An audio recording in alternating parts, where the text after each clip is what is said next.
Hey everyone, welcome back. Ryan the Vintage Viking here, and I have an original book tag for you guys. First one, let's see if you like it. Check it out.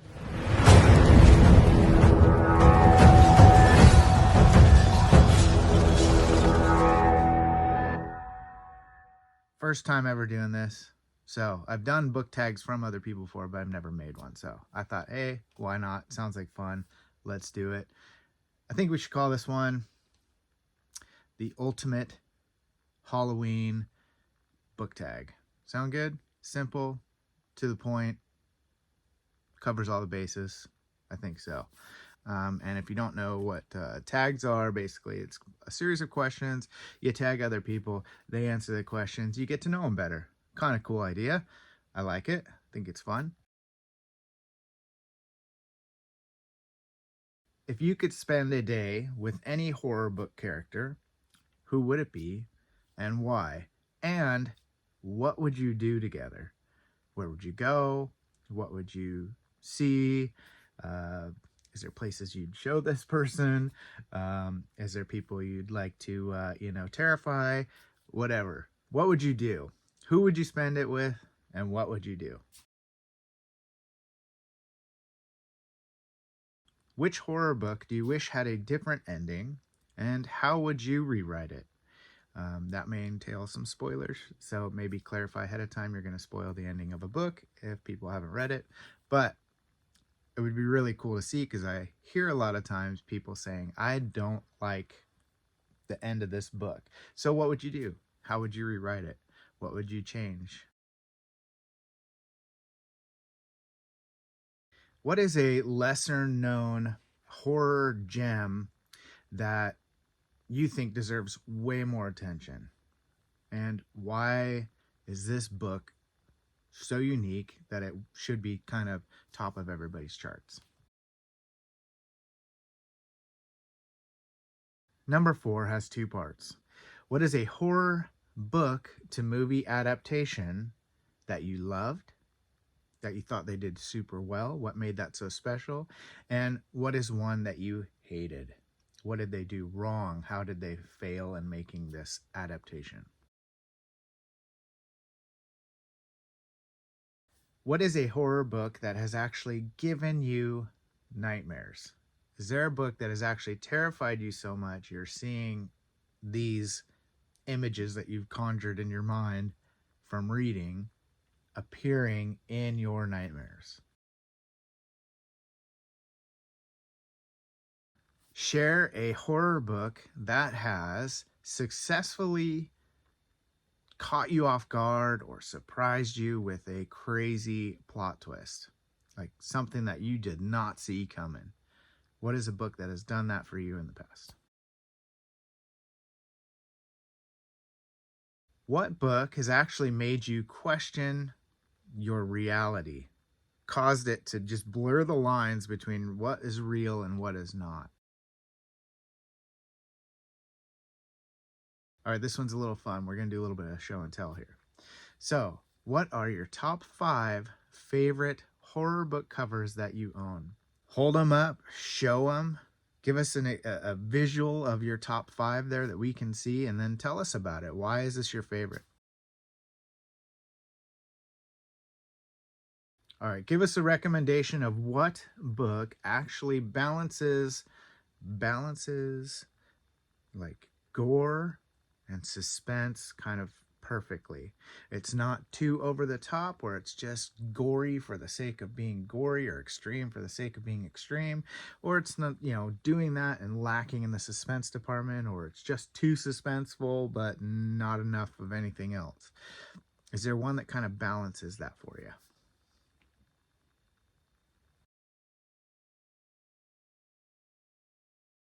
Name a horror book that had you empathizing with the villain, that made you want to see the villain win more than the good guy. All right, so this one is probably my favorite question I have. I'm going to be checking for everyone's answer because I want to find every possible book that's going to fit this scenario. What is your favorite book that explores that subgenre of isolation, deep sea, deep space, even things like The Thing, where it's, isolated in Antarctica or something like that, where, there's just that vulnerability, that sense of loneliness, that sense of there's nothing to help you. All right, for this one, you're going to recommend or give us your favorite horror anthology series, a series that you felt like, man, I wish there were more short stories in this anthology.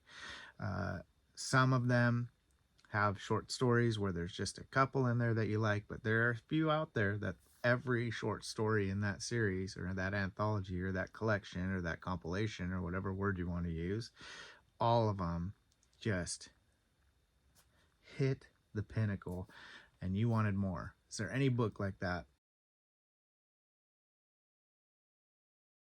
All right, now you're going to give us a recommendation or your favorite book that you've read that incorporates elements of body horror into it. What book shares and takes body horror and uses it to cause you to be fearful or cause you to be, in suspense or terrified?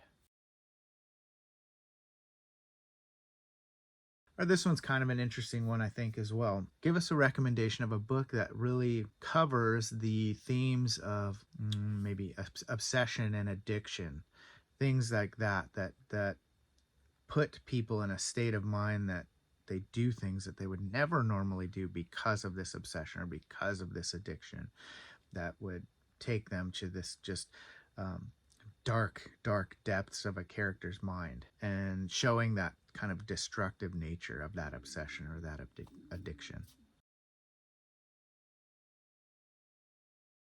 All right, so what is your go-to recommendation for someone? Let's put this into a couple categories here. For someone who's never read a horror novel, so that would be A. B, for someone who reads light horror. C, for someone who only reads mainstream horror. D, for someone who's read it all and they need to find some hidden gem that they've never heard about. And E, finally, for someone who just loves disturbing reads and they need to branch out a little bit. All right, and what horror book contains the most memorable creature for you, whether it be supernatural or, a monster of some kind? What book has the most memorable creature for you and has kind of stuck with you and you just love them? All right, now this is the final one. This one's also in parts, and if you have the book, show it. If you don't have the book, that's okay. Recommend it. Pop it up on the screen if you're able to do that. If you're not, that's fine. We don't all have to be awesome tech experts to make YouTube videos. So here it is. Ready? This one's in multiple parts. Give a recommendation for all these subgenres of horror. Now I'm going to list a few, and I want you can, how about this? Pick 5 and give a recommendation, because there's a lot. So I'm going to give you some options and you can choose from them. A, gothic horror. What is a gothic horror book recommendation for you? These often include elements of like mystery, suspense, supernatural occurrences, something like Haunting at Hill House or Hell House or something like that. That's kind of a example of gothic horror. B, a psychological horror. This usually delves into the mind of someone and deals with their thoughts of like paranoia or maybe insanity or something like that. Okay. C, supernatural horror. This deals with elements obviously of the supernatural, creatures, phenomena, things like that. Can be ghosts or whatever. There's lots of options. All right, D, cosmic horror. This can deal with like cosmic entities or like things that are beyond our comprehension, things outside of our realm of existence. E, body horror. Deals with like the distortion of the human body, usually to a grotesque point or something like that. Physical mutations, diseases, those are all part of body horror. F, paranormal horror, closely related to supernatural, but it's more specifically hauntings, things like that. G, one of my favorites, zombie horror. No explanation needed. Deals with zombies. Has to do with survival, fall of, society, things like that. It's great. H, a horror thriller. So it is horrific. It is on the horror side, but it leans a lot into the thriller or suspense side. So maybe one of those good recommendations for somebody who's new to the genre. I, historical horror. Historical horror usually sets itself in a actual historical setting. So I maybe classify something like Abe Lincoln and the Vampire Hunter might be one that's a historical horror. It doesn't have to be real events that have happened in history, just a historical setting or with historical characters. J, Lovecraftian horror. Horror that is basically inspired by H.P. Lovecraft. Things like Cthulhu, otherworldly beings that like threaten humanity, things that have to do with like knowledge that's forbidden or just the madness of the mind, things like that. I don't know what letter I'm on, but we're still going. Remember, you just need to pick 5, so this is a lot, I know, but I'm trying to give you options, to give you variety and hit everything. That's why it's ultimate. All right, so this one is kind of a subgenre of the supernatural. This one is specifically haunted house horror. So a book that sets around the house being haunted or possessed, or the people living in this haunted house, what goes on in their lives, things like that. Next, we have monster horror. So it includes the presence of monsters. I think that would include vampires, things like that, werewolves, creatures created through scientific experiments like Frankenstein or something like that. All right, splatterpunk horror. So this is usually characterized by extreme violence, gore, severe like brutality. Usually has a lot of shocking scenes to it. Maybe would lean into extreme horror, I would guess. This one is folk horror.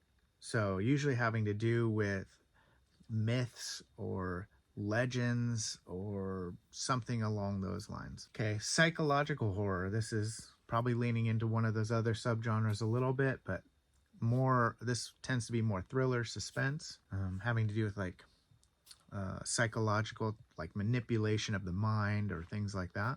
Different mind games, exploring the human psyche. The type of book that kind of leaves you questioning reality a little bit. Ecological horror or eco horror explores what happens with the consequences of destroying nature or nature fighting back kind of thing, something along those lines. Revenge of nature against humanity. All right, and finally, survival horror. So survival horror is just someone fighting to survive the whole time, trying to make it out of a situation that's just there's no hope to escape from. Can be isolated, one of my favorites, isolated situation, remote location kind of thing. Could be a haunted house they can't escape from, haunted asylum type thing. Anything like that, where there's just haunted forests. There's some good ones out there like that. Things like that where they can't get out, and they need to survive somehow. I think we covered it all. Hopefully, this is the ultimate horror Halloween book tag. And after you're done, you've been able to show off your collection, some of the things that you have. You've been able to, talk about all the different genres of horror that you love. You've been able to pick and choose some things that fit your personality best. Not everybody, if I asked a simple question of, what's your favorite splatterpunk novel? Not everybody reads splatterpunk, so be hard to answer, so you may not want to do the book tag. So trying to do this where it can hit everybody. Everybody gets a chance to do it. That's my goal. So hopefully You guys enjoy these questions? I love to hear the answers. So the rules are you answer the questions, you tag some other people in the video. I would say tag at least 2 other channels that you think might do the tag. You're welcome to tag it more people. You're welcome to invite everybody to do it. Just ask that you would tag me in it so that I can see them, because I want to know these answers, especially the isolation one. I want to know some more isolation books that I don't have yet. So tag people in it, tag me in it, share it, do whatever you need to. Let's get this one out there so by the end of Halloween we have some killer book recommendations that we can read. Hopefully we find a ton out of this, hidden gems that we didn't know about, new favorites that we've never been able to read, what have you. I want more to read, so you guys help me out and let's find some good books. All right, so here's my tags, the people that I'm going to tag to do this, to start it off, to kick it off. I'd love to hear their thoughts. I'm going to tag MJ at Reading This Life, and I'm going to tag Cliff at Cliff's Dark Gems. Both channels are fantastic. Both channels do tags and they enjoy doing tags, and they usually have great responses, and I would love to hear all of them. So those are my tags. Feel free to tag whoever else you want after that. Go to town. Let's have some fun. Look, if you can't make a video and you still want to answer these, I would love to hear it. You can message me, you can write me an email, you can put it in the comments. I'd love to hear your answers to some of these questions. If you're not a YouTuber and you still want to answer, I still want to know. I'm always looking for better recommendations or other recommendations that I can, crack a new spine on, All right. Catch you later.